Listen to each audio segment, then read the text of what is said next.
Guni-Guni TV.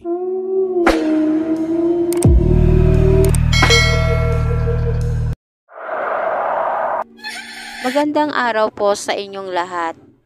Ako po si Timothy, 35 taong gulang.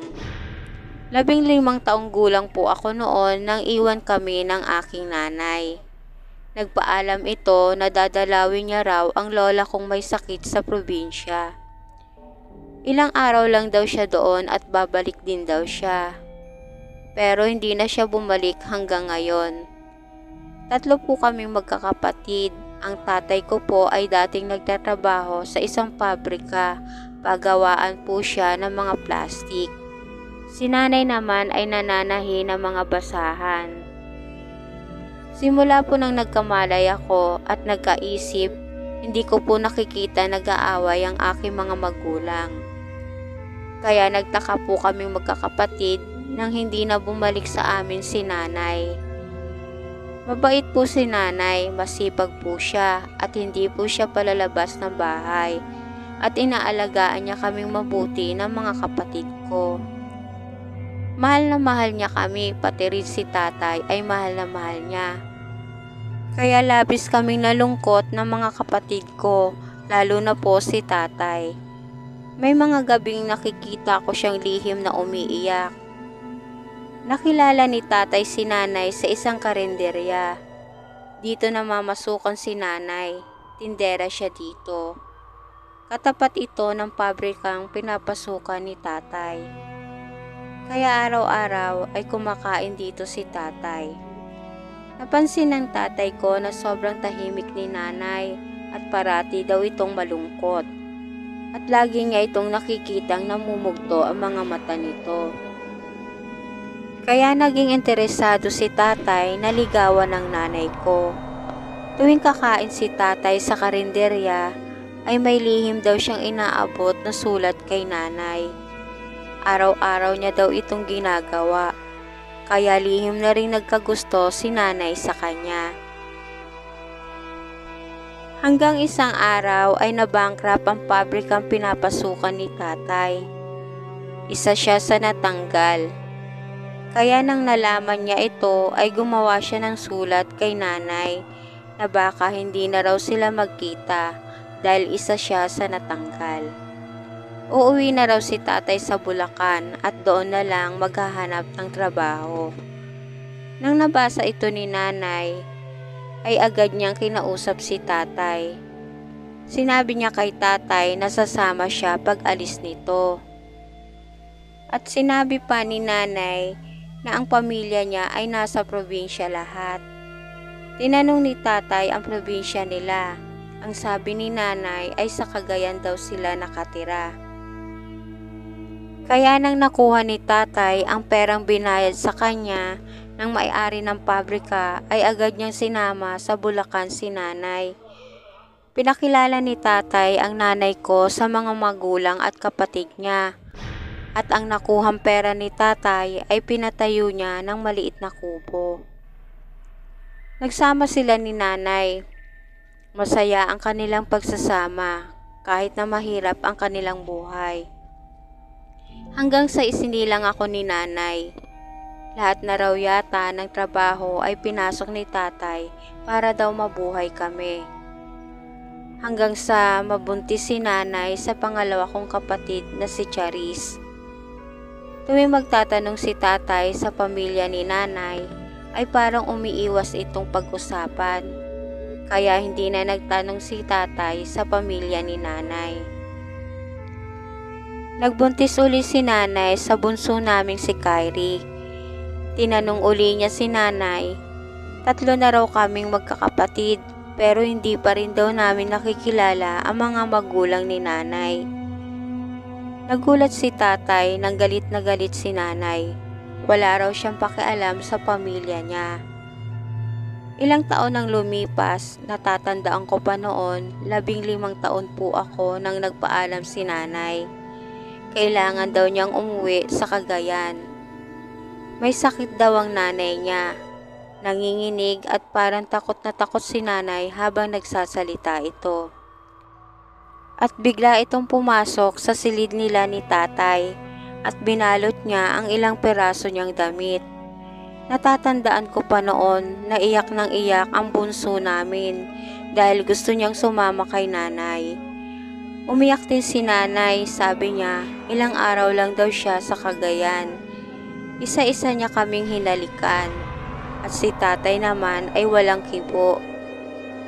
Gusto niyang samahan si nanay, kaya lang ayaw ni nanay, wala raw mag-aalaga sa amin.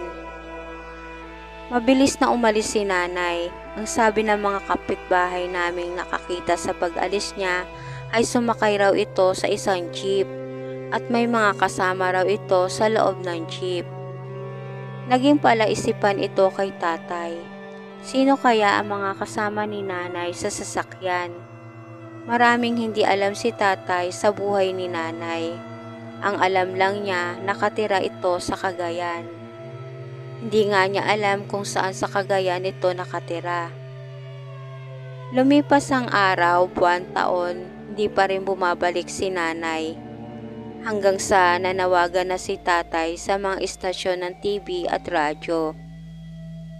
Pero hanggang ngayon ay wala pa rin kaming balita sa kanya. Ayaw maniwala ni tatay sa mga sinasabi ng mga tsismosa naming kapitbahay na sumama raw si nanay sa lalaki niya. Simula kasi na nagsama si nanay at tatay ay walang naging kaibigan si nanay sa lugar namin. Pag nananahi siya ng basahan ay nasa loob lang siya ng bahay namin. Aalis lang si nanay pag nagdi-deliver ito ng basahan sa palengke. Kaya naisip namin na baka may masamang nangyari kay nanay. Sa ngayon po ay 35 taong gulang na po ako.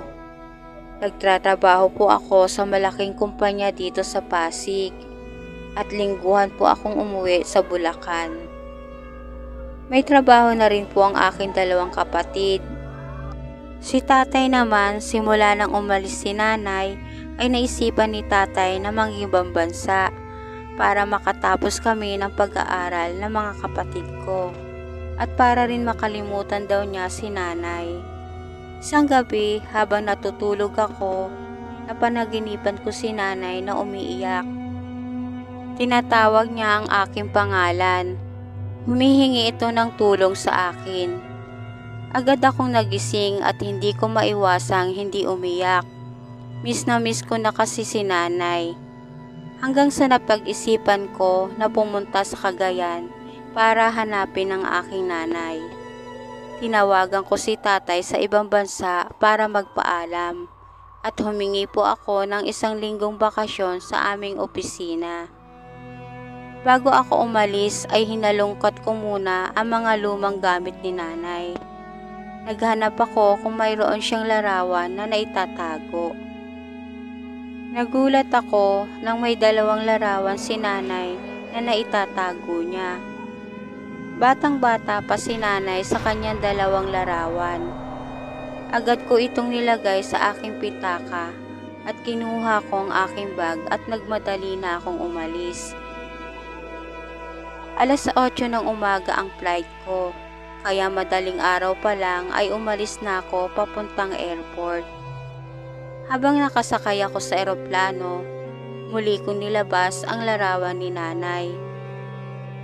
May napansin ako na may nakasulat na maliit sa likod ng larawan ni nanay. Nakasulat doon ang isang address. Naisip ko na ito marahil ang address ni nanay sa Cagayan. 1 oras mahigit ang biyahe nang nakarating na ako sa Cagayan. Agad ako nagtanong sa gwardiya kung alam niya yung address na nakalagay sa litrato. Sinabi ng gwardiya na magtanong ako sa mga tricycle driver na nakaparada sa gilid ng kalsada. Kaya agad akong umalis para tanungin ang isang nakaparadang tricycle. Pinakita ko sa tricycle driver yung nakalagay na address sa litrato. Sinabi agad ng driver na hindi siya naghahatid sa lugar na yon. Kaya nagtanong uli ako sa isa pang driver. Umiling ito, hindi daw niya alam ang lugar na yon. Hanggang sa may lumapit na isang binata. Alam daw niya ang lugar na yon. Kaya lang, ang gusto niya ay bayaran ko siya ng doble. Pumayag na rin ako kasi halos lahat ng lapitan kong mga driver ay ayaw nila maghatid sa lugar na yon. Habang nakasakay ako, hindi matanggal ang kaba at pananabik na makita ang nanay ko. At biglang sumagi sa isip ko na bakit ayaw maghatid ng mga tricycle driver sa lugar na pupuntahan ko. Naisip ko na baka sira-sira at bako-bako ang mga daan dito o kaya ay may mga rebelding nagtatago sa lugar na yon. Sari-sari ang pumapasok sa isip ko ng mga oras na yon. Habang umaandar ang tricycle ay marami kaming nadadaanan ng mga liblib na lugar at ang mga puno dito ay matataas. Sinabi ng driver na bumaba na raw ako. Itinuro nito ang mga bahay na nasa itaas ng burol.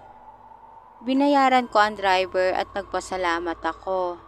At sinabi ng driver na mag-ingat raw ako.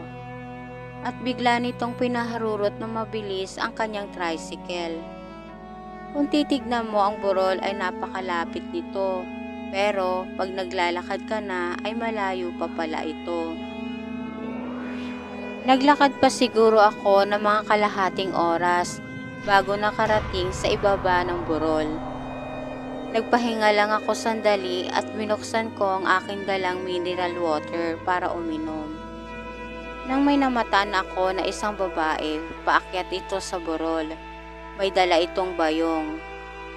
Bigla akong lumapit at tinawag ko ang babae. Magtatanong sana ako sa babae kung kilala niya ang babaeng nasa litrato. Ngunit laking gulat ko na ang babaeng pinagtanungan ko pala ay ang aking nanay. Niyakap ko si nanay na mahigpit at umiyak na ako ng umiyak. Hindi makapagsalita si nanay at parang natulala ito at parang takot nang nakilala niya ako. Bigla niyang hinawakan ang mukha ko at niyakap niya rin ako ng mahigpit at humagulgol ito ng iyak. Hindi siya makapaniwala na nasa harapan niya ako. Maya-maya lang nag-iba na ang reaksyon ng mukha ni nanay. Takot na naman ito. Sinabi nito na bumalik na ako ng Maynila hanggat maaga pa. Mapapahamak lang daw ako pag nagpalipas ako ng gabi sa lugar nila. Naguguluhan talaga ako sa mga sinasabi ni nanay. Sinabi ko kay nanay na hindi ako aalis hanggat hindi ko siya naisasama sa Bulacan. Lalong natakot ang nanay ko. Hindi daw siya pwedeng sumama. Pag sumama raw siya ay mapapahamak kaming magkakapatid. Hindi raw niya akalain na masusundan siya ng mga magulang niya. Tumakas siya at nagpakalayo-layo pero natagpuan pa rin siya ng pamilya niya, ang sabi ng nanay ko. Bigla akong hinila ni nanay, magtago daw kami, baka may makakita daw sa amin. Nagtago kami ni nanay sa likod ng isang napakalaking puno. Sinabi ko kay nanay na naguguluhan ako sa mga sinasabi niya. Bigla akong niyakap ng nanay ko at umiyak na naman ito. Sinabi ni nanay na kahit gusto niyang sumama sa akin ay hindi pwede. May lahi raw kasi silang aswang. Walang araw daw na hindi siya umiiyak. Miss na miss niya daw kaming magkakapatid. Kaya lang, kailangan niyang magsakripisyo para hindi kami mapahamak na magkakapatid. Nagulat ako sa pinagtapat ni nanay, pero hindi ako natakot. Awang-awa ako sa kalagayan niya. Maya-maya lang, may mga naririnig kaming mga sumisigaw. Tinatawag ang pangalan ni nanay. Kaya nagtatakbo kami ni nanay ng mabilis. Hinahanap na raw siguro siya ng mga kamag-anak niya. Wala kaming tigil sa pagtakbo hanggang sa nakarating kami sa masukal na kagubatan. kabisado daw ni nanay ang palabas sa gubat papuntang bayan. Umuwi na raw ako. Lakad at takbo ang ginawa namin ni nanay. Maya-maya lang nakaramdam ako ng matinding pagod. Kaya sinabi ko kay nanay na magpahinga muna kami. Hindi daw pwedeng magpahinga, baka makita raw kami ng mga naghahanap sa kanya. Ngunit hindi ko na talaga kaya, pagod na ako. Kaya naghanap kami ni nanay ng matatagpuan. Kabisado ni nanay ang gubat, kaya dinala niya ako sa isang maliit na kuweba at doon kami nagtago. Hindi daw kami pwedeng magtagal doon dahil malapit na sumapit ang dilim. Habang nagpapahinga kami, sinabi nito na ilihim ko na lang sa aking mga kapatid at kay tatay na siya isang aswang. Sabihin ko na lang daw na matagal na siyang patay. Gusto daw ni nanay na maging normal ang buhay nila. Mga ilang sandali pa ang lumipas ay inaya na ako ni nanay na umalis na sa kuweba. Nang papalabas na kami ni nanay ng kuweba ay may itim na malaking ibon na nasa labas. Bigla akong sinalakay nito. Tatakbo na sana ako nang bigla niya akong kinalmot sa likod. Naramdaman ko ang kuko nito na bumaon sa likod ko. Si nanay naman ay kumuha ng malaking sanga ng kahoy at pinaghahampas nito ang malaking ibon. At biglang lumipad ang malaking ibon papalayo. Madilim na sa daan kaya nahirapan kami ni nanay. Halos wala na ako makita. Naalala ko ang aking cellphone. Kinuha ko ito at binuksan ko ang ilaw nito. Nang may marinig kaming malakas na pagaspas, nangilabot ako nang humantad sa harapan namin ang isang higanteng ibon. Mas malaki kaysa sa unang umatake sa akin. Tumakbo ka na. Ako nang bahala sa kanila, ang sabi ni nanay. Biglang inatake ng higanteng ibon si nanay. Napahiga ito at may malalaki siyang kalmot sa magkabilang braso. Habang inaatake ng ibon si nanay ay sigaw ito ng sigaw na tumakbo na raw ako. Ngunit hindi ko siya kayang iwan. Nagulat na lang ako nang biglang nagbago ang itsura ni nanay. Nanlaki ang aking mga mata at halos hindi makapaniwala sa itsura ni nanay. Siya ay naging isang halimaw. Nagkaroon siya ng dalawang malalaking pangil. Pulang-pula ang mga mata nito at nanlilisik at naglalaway ito ng balapot. At ang balat niya ay tinubuan ng mga kapal na balahibo. Nagpangbuno sila ng higanteng ibon at kitang-kita ko rin na tinusok ng kuko ni nanay ang tiyan ng higanteng ibon. Maya-maya lang ay nawalan na ng buhay ang ibon. Nang biglang tumingin si nanay sa akin, gusto niya akong salakayin. Hindi niya na ako makilala ng oras na yon. Kaya napatakbo ako at habang tumatakbo ako ay mabilis din akong hinahabol ni nanay. Hanggang sa nadapa ako at nabitawan ko ang cellphone ko. Nang may marinig akong malalakas na sigawan ng mga tao. Nang bumangon ako sa pagkakadapa ay nakita ko ang maraming mga ilaw. Hindi ko na malayan nang bigla akong salakayin ni nanay. Gusto niyang ibaon ang kanyang mga kuko sa aking dibdib. Nagpangbuno kaming dalawa. Pinipigilan ko ang kanyang mga kamay. Ngunit napakalakas niya. Naramdaman kong unti-unti nang bumabaon ang kanyang mga kuko sa aking dibdib. Iyak na po ako ng iyak habang hawak-hawak ko ang mga kamay ni nanay. Nang bigla akong binitawan ni nanay, nakatitig lang ito sa akin at kitang-kita ko sa mga namumula niyang mata na umiiyak siya. Bigla na lang itong umalis. Para akong isang bata na pumapalahaw ng iyak habang papalayo si nanay. Alam kong hindi ko na siya makikita kahit kailanman.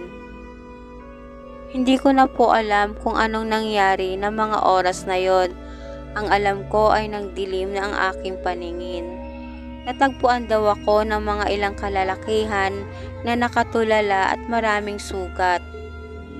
Nagising na lang po ako na nasa ospital na. Umuwi ako sa Bulacan na malungkot na malungkot.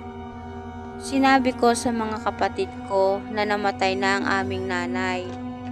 Umiyak sila, lalo na ang bunso kong kapatid. Sinunod ko ang sinabi ni nanay na ilihim ko na siya ay isang aswang. Sa ngayon po ay pinipilit kong maging normal ang buhay ko. Pero tuwing maaalala ko ang nanay ko ay hindi ko maiwasang hindi malungkot.